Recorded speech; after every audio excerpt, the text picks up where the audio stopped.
Start of a $33 million construction project. The Lansing School District breaking ground today on the new Lewton Elementary School. It will replace the former school, which was demolished last August. The project is part of a bond proposal approved by voters back in 2022. Some improved features for this new school will include music and science labs, a bigger library, as well as 2 outdoor classrooms.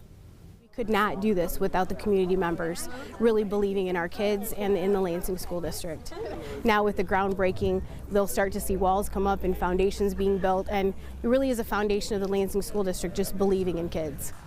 During construction, students will be located at the former Wood Creek School. Work is expected to last until the fall of 2028. A live look over the city of Jackson, where City Council